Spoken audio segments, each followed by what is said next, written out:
আমি মেহরিমা, এই পৃথিবীর বাদশাহ সুলতান সুলেইমান খানের মেয়ে। আমার মা হুররাম সুলতান।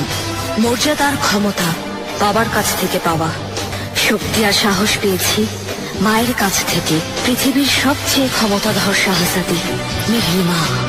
আমি মেহরিমা। 1522 সালে আমার জন্ম। সেদিন প্রাসাদে আনন্দ ছিল না, ছিল না কোনো হাসি। আশাহত হয়েছিলেন মা হুররাম সুলতান, কারণ আমি শাহজাদা নই। হেরেমের নিয়ম অনুযায়ী শাহজাদা না হলে হুকুম চালানো যায় না, কেউ মূল্যায়ন করে না। হেরেমের দেয়ালে মাথা ঠুকে মরলেও তা নিষ্ফল। আর শাহজাদার মা হলে আশেপাশে অনেক শত্রু জন্ম নেবে, কিন্তু কেউ কোনো ক্ষতি করতে পারবে না। সে হবে শক্তি আর ক্ষমতার অংশীদার। তাই আমি মায়ের উপর রাগ করি না, ওনার কষ্ট বুঝি, ওনাকে সমর্থন করি। আমি মেহরিমা, যা চাই তাই পাই, যা বলি তা করে ছাড়ি। পৃথিবীতে জন্ম নেওয়ার সবচেয়ে ক্ষমতাধর শাহজাদি মেহরিমা। আমি মেহরিমা ভালোবাসি অন্য একজনকে, তাই এই জাঁকজমক অনুষ্ঠান আমার কাছে জানাজার সামিল।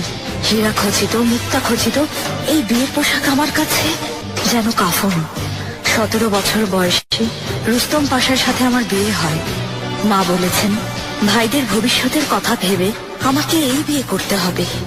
অবাক ব্যাপার, আমি শাহজাদা নই বলে যে মা মন খারাপ করেছিলেন, তিনি এখন শাহজাদাদের বাঁচাতে আমার সাহায্য চাইছেন। আমি মেহরিমা, সুলতান সুলেইমান খান আর হুররাম সুলতানের একমাত্র মেয়ে। ভালোবাসা আর কোমলতা কৈশোরে হারিয়ে ফেলেছি। একদিনে 1000 বছর পাড়ি দিয়েছি আমি। আমি মেহরিমা, আর কখনো আগুন আমাকে জ্বালাতে পারবে না, কারণ এখন আমি নিজেই জ্বলন্ত আগুন।